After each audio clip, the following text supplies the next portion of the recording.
Hello everyone and welcome back to TowerGate. It is TowerGate Day 416, May the 1st, 2018. Thank you so much for tuning in. And if you're having your morning coffee right now, good morning. We have some big news for you today. I think you enjoy this first story. It's a big one. We are now learning that just hours after Comey was fired, he called Bob Mueller. Just hours after Comey was fired, he called Uncle Bob the executioner.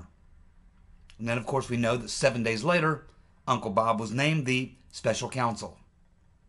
So apparently what happens is, if you remember, Comey is out in California to give a speech to the FBI out in California, in Los Angeles.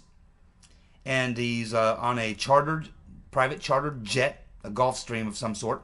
And apparently he's alone. Maybe, I don't know if he has a couple other people, but he's the only big shot FBI guy on the plane. And the pilots. So he flies out there, and apparently as soon as he gets off the plane, he is told, guess what? You've just been fired. So he goes and he gives the speech. And then after the speech, he goes back to get on the airplane to fly back to Washington. And it was during that flight that he contacts Uncle Bob, the executioner. Now, Comey was recently asked about his relationship with Uncle Bob.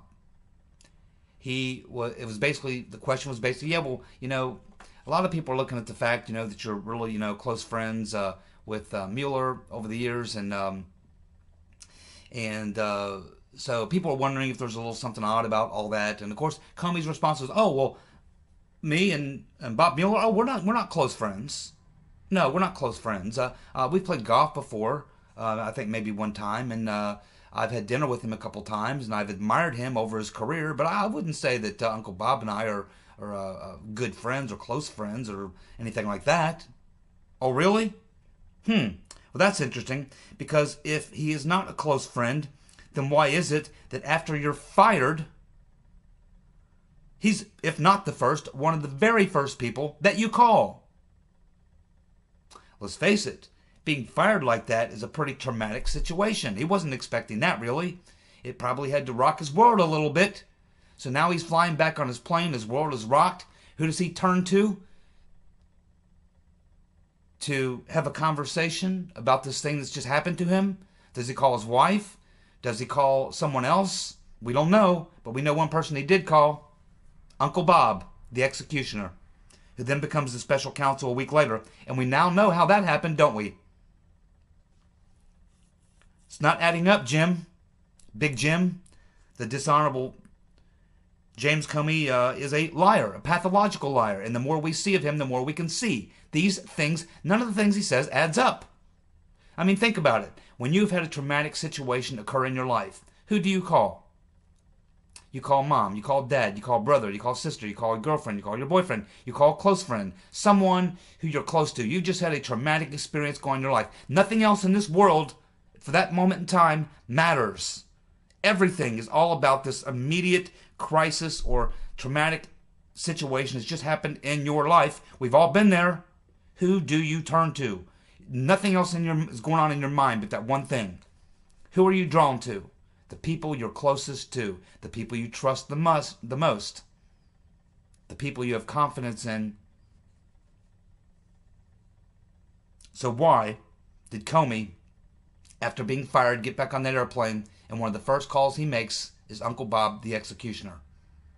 Oh, not only that, it appears that there were more conversations between Comey and Uncle Bob. That wasn't the only one. That was just one of the first contacts of anyone that he made was to Uncle Bob on the plane flying back to D.C. And apparently they had more conversations. How many more? We don't know. But that explains the story that we covered last week. Remember, I covered a story last week where I told you Tom Fitton of Judicial Watch had done a FOIA request or some sort of a request for communications between Uncle Bob the executioner and James Comey? And I'm thinking, that's interesting. I guess it's okay to go ahead and request that. But at the time, I didn't know what specifically was driving Tom Fitton to want to get communications between Uncle Bob and Comey. And I thought, well, yeah, I'd like to know because they probably might have some dealings going on or something, but I didn't know about this. Apparently, Fitton knew. Fitton must have known this is probably what motivated him to do the FOIA request to get communications from Comey and Uncle Bob. It would be very interesting to see if Fitton can get those communications and how long he has to wait. But we can be assured of one thing, that if the IG knows that the first person that Comey called, or one of the first people he called, was Uncle Bob, there's a good chance that Horowitz might have been interested in that very same question. What did Comey and Uncle Bob discuss? That was never followed up on in the question. I can't remember who asked Comey that, but they never followed up. He admitted, or I should say he didn't deny. Comey did not deny that he called Mueller on the flight on the way back to D.C. Unfortunately, there was no follow-up, such as, okay, so you've just been fired by the president. Obviously, you're pretty upset, right, Jim? So you call Bob Mueller. You say he's not a good friend, but you call Bob Mueller. Why did you call Bob Mueller? What did you talk about? Those two questions were never asked. I surely would ask them. I'd like to see him ask under oath to both Comey and Uncle Bob separately. That's what I would do if I were Horowitz. I would sit down with Uncle Bob and say, Bob, just two questions, man. Two questions. I understand that after Comey was fired, he called you on his way back to D.C. Roughly what time was that? And what did you talk about? Then I would get Comey on the same day by some different investigators and ask him the same two questions and then compare the answers to see if they have the same answers. Maybe they talked about golf, children, and Brexit. I don't know. And this is not the first time that Mueller and Comey have been involved in a scheme like this together. Oh no. No, this is not uncommon. And again, for Comey to say he and Mueller are not close is bullshit. Let's take a little trip down memory lane, shall we? I'm sure you remember the Valerie Plame incident, where Valerie Plame essentially was a CIA agent. Her husband was, what's this guy's name? Forget his name now. But her husband had done some work for the State Department. Cheney had made the claim that one of the African countries, Libya or someone, Iraq tried to get some sort of low-grade uranium from Niger. So Valerie Plame's husband goes over, does some investigation, comes back and says it's not true. And to get back at him for saying it's not true and killing Cheney's deal, they out his wife as being CIA, Valerie Plame. And a big scandal erupted over that. And they were trying to find out who gave that name to, I believe it was the New York Times. So that's the background of the story. Basically, going back at that time, we had Comey, Mueller, and Patrick Fitzgerald. Patrick Fitzgerald, who is now representing Comey and is one of the people he gave memos to. So the first time Comey, Mueller, and Fitzgerald worked together on a setup scheme was back then during the Valerie Plame thing. So they worked together to get Cheney, actually, is who the target was. Now it's Trump. Then it was Cheney. They wanted to take down Cheney. And so they're working together to get Cheney in the Valerie Plame fiasco. So Comey goes and gets John Ashcroft, who was then the Attorney General, to recuse himself. Sound familiar? See, Ashcroft was in the hospital getting ready to have surgery. So Comey waited until he went to the hospital and was getting ready to have surgery. Then all of a sudden he comes in. He's right there in the hospital, bedside, with Ashcroft. As Ashcroft is getting ready to go into surgery, he says, oh, by the way, you really should, since you're going to be going to surgery, you really should recuse yourself from this investigation. Let me be in charge until you have the surgery and recover, and then and we'll be all good. So Ashcroft agrees, probably under anesthetic at the time, agrees to let Comey take over as acting director while he's going through this surgery situation, his hospital treatment. So Ashcroft recuses himself, puts Comey in charge, and what does Comey do? He chooses a special counsel to look into this Valerie Plame leak. And who does he pick? He picks none other than Patrick Fitzgerald, who is also the godfather of his child. Patrick Fitzgerald is the godfather of Comey's first child, and they are very close and have been for years, just like he and Uncle Bob. Uncle Bob at the time was head of the FBI.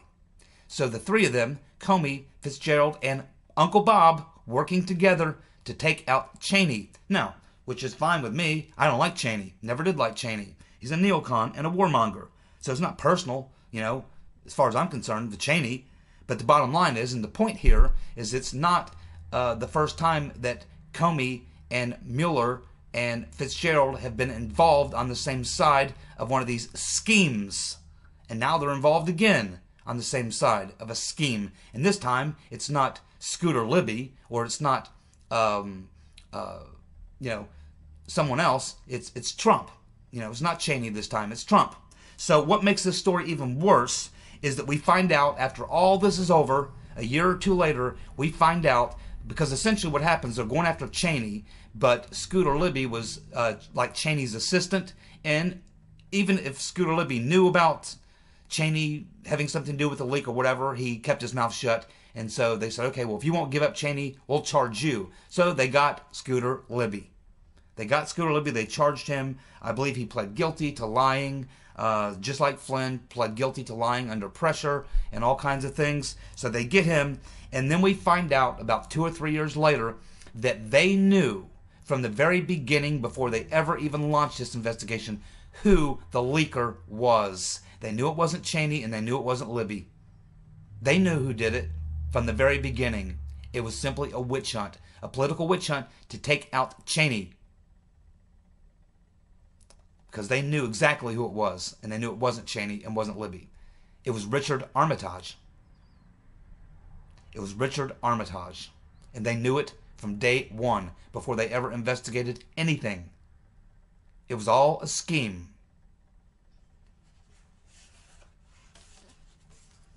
There you go. These people think we're stupid. We're not. We're not putting up with their bullshit. I'm not. I remember it quite well, my friends. One thing about being an old fucker like me, we're old enough to remember this stuff. Okay. Let's see. Where are we now? Netanyahu. Yes, Netanyahu comes out today on Monday with this press conference where he basically says that his intelligence people, his spies, obviously gave him this information that Iran is in the process of, building the nuke and whatever, and they probably are. I would not doubt that at all. But anyway, the bottom line is, what is going on with Netanyahu? He's, of course, warmongering again. Now, the thing about Netanyahu, again, I've been watching this guy for many, many years. And those of you who are like me and have been watching Netanyahu for many, many years know that this guy 25 years ago was telling us that Iran was only a few months away or weeks away from getting a nuke.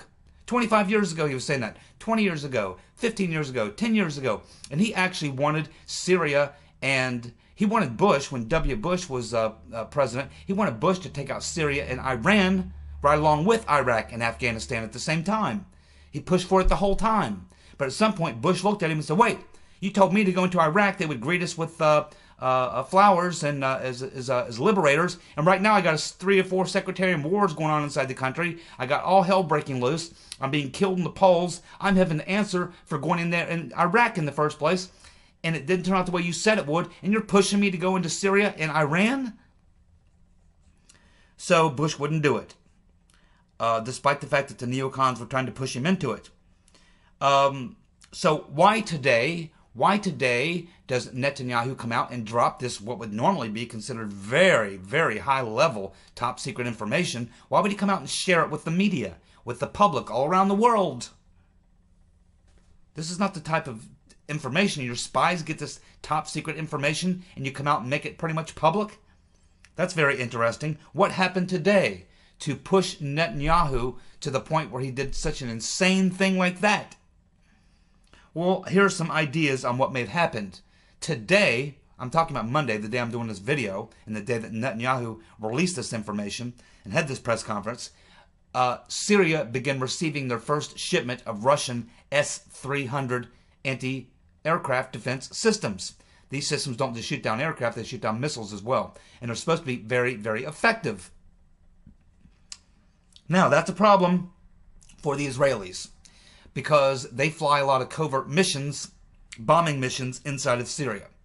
And up until now, the ADA systems that the Syrians had were not quite good enough to take out F-15s and F-16s if they're paying attention, because they have warning systems on them when they're being targeted, when they're locked onto. And once they're locked onto, they just shoot up to 30,000 feet, kicking the afterburners, and the missiles can't hit them.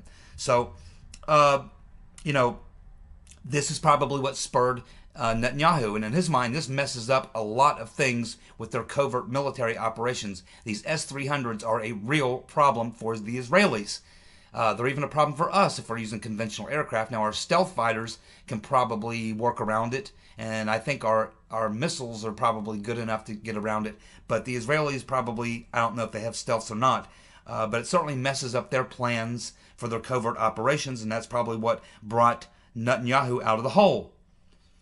It is also probably the fact that Netanyahu wanted to, he knew he couldn't get Obama to really go full open warfare in Syria, which is what he wants. He wants regime change in Syria. The reason is because if you take out the Syrian regime, then you have Iran surrounded. You also have a forward operating base that you can use along with Afghanistan to hit them from both sides. We cannot use Iraq because Iraq said they will not let us fly over airspace to launch an attack on Iran. So that throws a wrench in the spokes. That was the original plan, was to take over Iraq and then use that as a forward base to launch the attacks on Iran after taking out Syria. But Iraq turned into a quagmire. Then when they finally got things under control, the leaders there in Iraq say, we're not going to get in the middle of this again, so we're not going to let our airspace be used by anybody to attack Iran. We're just going to be neutral or what have you. This causes a problem. So now the next step is to, okay, let's get Syria. Because if you take out Syria, that's Iran's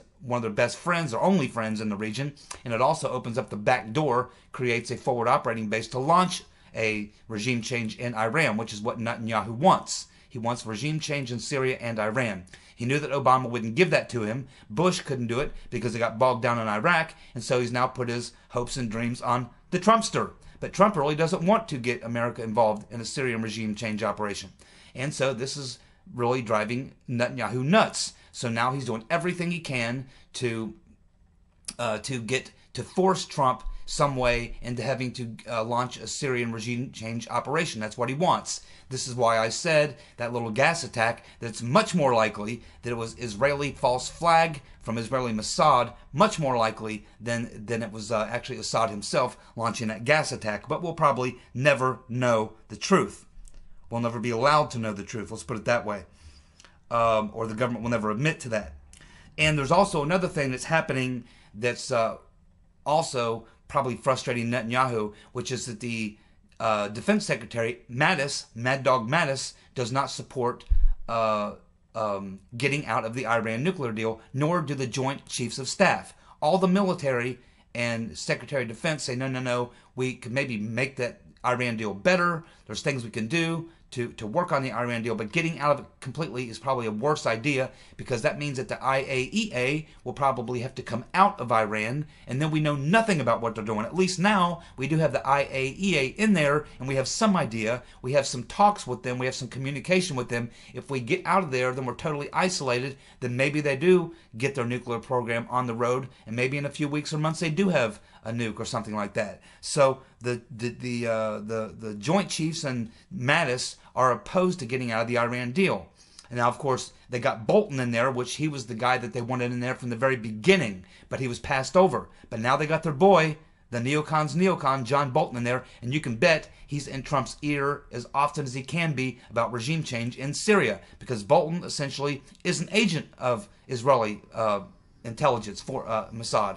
I'm convinced of it. I haven't seen that he's a card-carrying member. I haven't seen any paperwork. I haven't looked at the paycheck. But I can absolutely guarantee you, watching Bolton over the years, he is deeply, deeply, deeply connected at the hip to Israeli Mossad, Israeli intelligence, and probably the big Israeli lobby, AIPAC. Speaks at their conferences all the time. He's paid by AIPAC. So there's no question they got their boy on the inside. The Israelis got their inside boy who's got Trump's ear. It's John Bolton.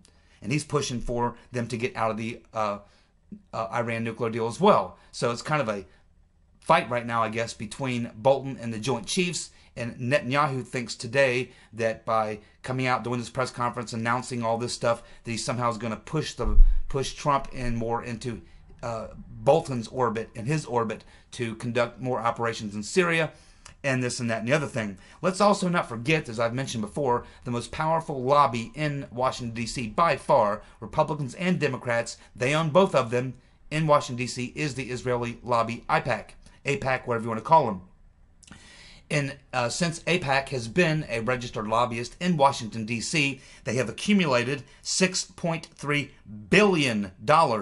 And they use that money to advance their agenda by paying off corrupt politicians in D.C.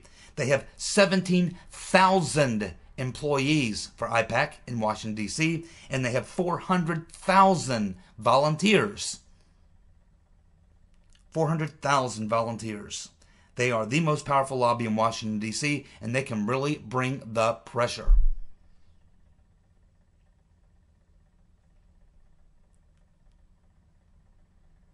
The Intercept, definitely not a right-wing publication. That's Glenn Greenwald's news site over there, isn't it? Intercept? That's Glenn Greenwald, I believe, that runs that.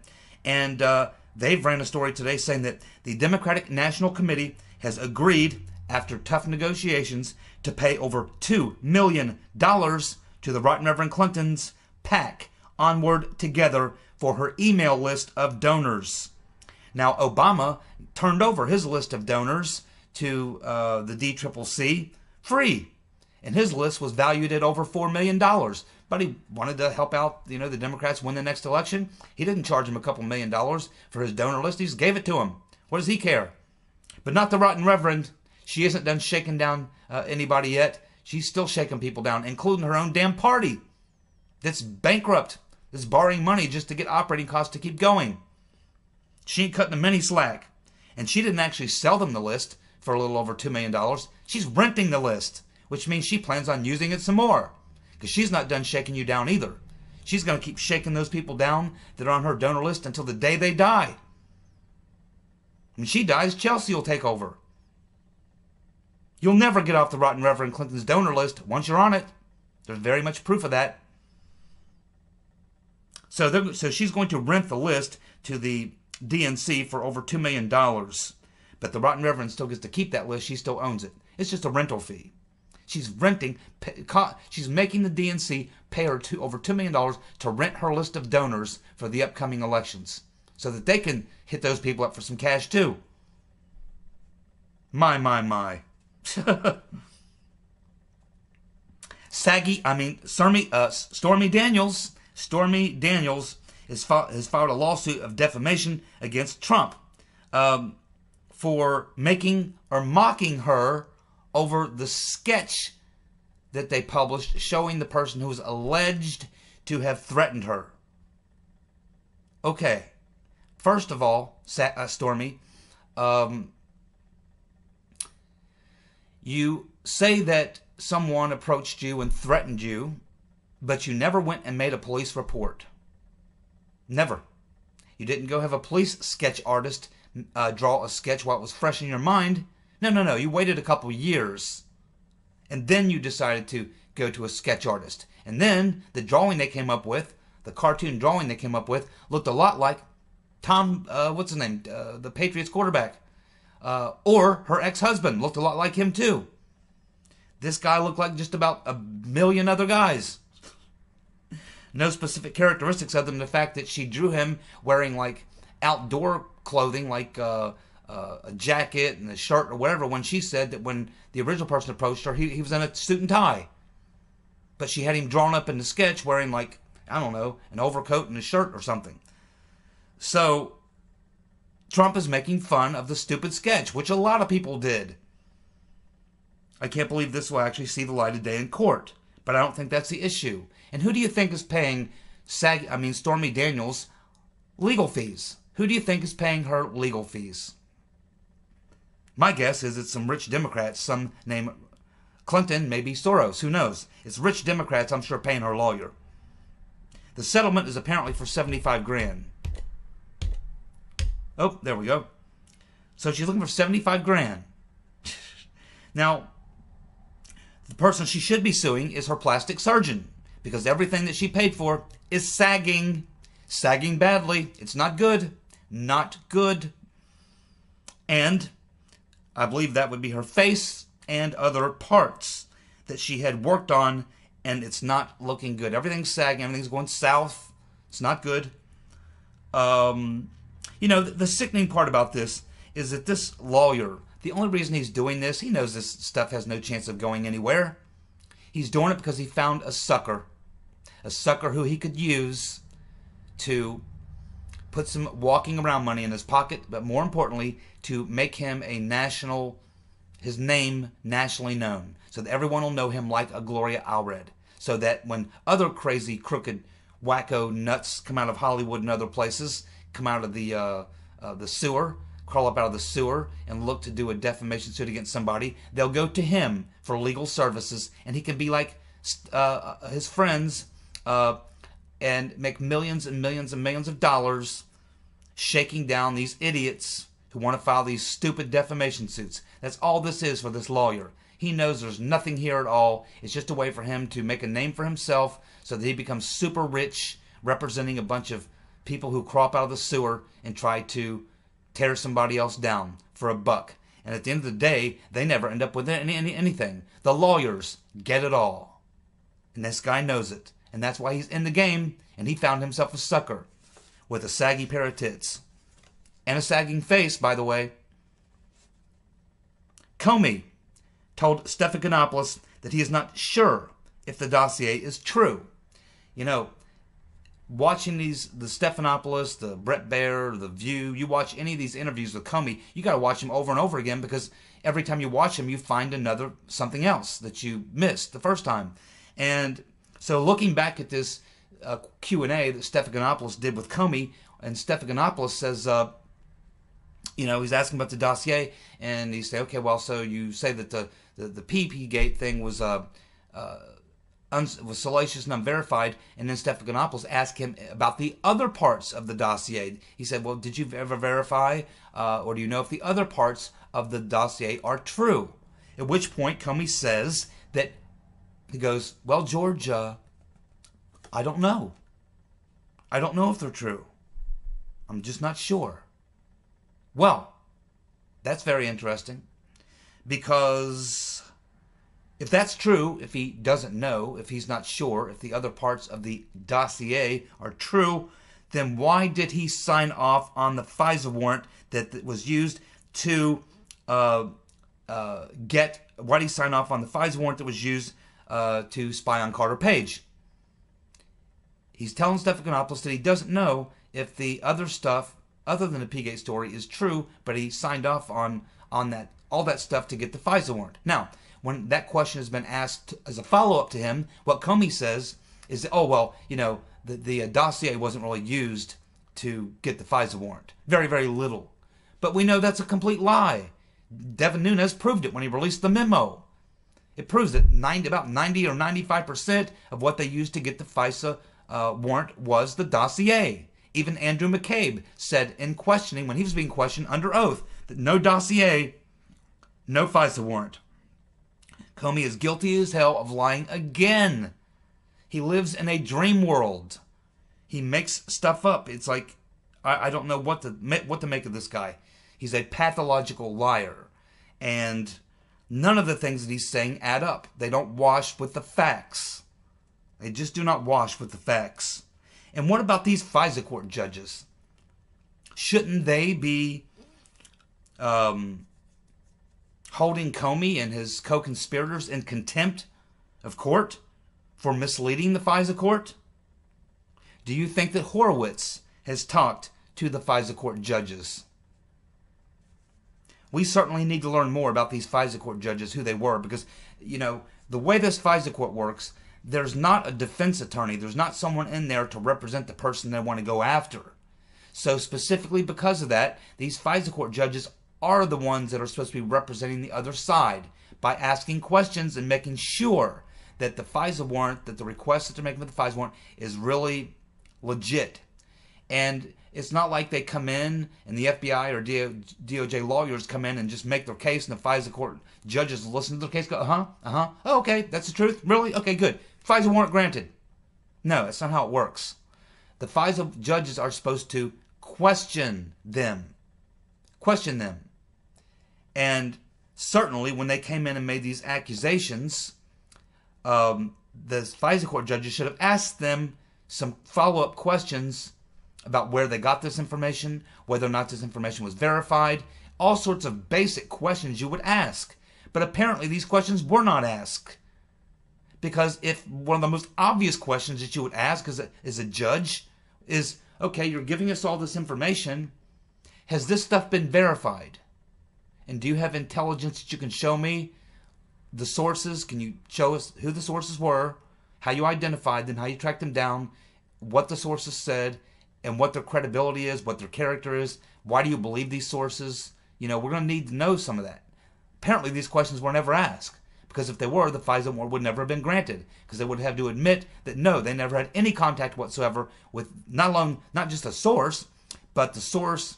Remember, Christopher Steele says he used intermediaries and another group, I forget the word he used, collectors. Collectors went to intermediaries who got it from the sources. That's 1, 2, 3, 4 places removed from the FBI. The FBI is using intelligence to get a FISA warrant, which the sources are 4 places removed. Do you think the FISA court would have granted a FISA warrant if they knew that was the case? Why didn't they ask the follow-up questions? Who are these FISA court judges? We know the FBI and the DOJ were politicized. Is it possible that the FISA court judges were also politicized? Because it looks that way. I wonder if Horowitz is investigating the FISA court warrants, which we're told he is, certainly he would interview the FISA court judges. And certainly he would look at them and say, what follow-up questions did you ask? I would like the transcripts of that court hearing for that day. I want to know the things that what case was made by the DOJ FBI lawyers. I want to see their statements, and I want to see the questions that you ask and their follow-up responses. I want the transcripts. I want the transcripts. The JFK files. Most of you have heard that Trump is not going to okay the release of those files. Why is that? Very simple. Because, number one of the key players who was deeply involved in the assassination of JFK was George Herbert Walker Bush. I only have about 2 minutes, so I can't go into that with you, but I've done it on other videos. But George Herbert Walker Bush was intimately involved in the assassination of John F. Kennedy. He's still alive. That's one reason why they're not going to do it. Now, they say it's because economic and national security stuff. Bullshit. It's a lot more to do with other things. One of them is that George Herbert Walker Bush intimately involved, and he's still alive. The other is Lyndon B. Johnson, the president, was involved. They know that. He certainly was the man who ran the cover-up.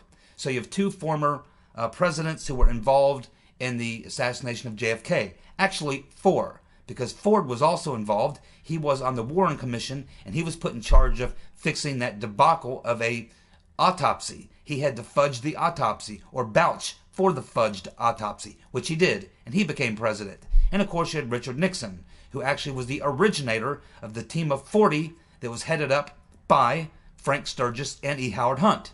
And that's who Nixon recruited to put together the team of 40. And they were the guys from the team of 40. Hunt and Sturgis were both in Dealey Plaza that day, along with some of their trained assassins from the team of 40 who carried out the assassination. 4 American presidents were involved in the assassination of John F. Kennedy. That's why they'll never release these pages ever. Well, unfortunately, we don't have time to get to the last few bits of information. but we will get to it tomorrow. Thank you so much for tuning in. See you tomorrow. Goodbye.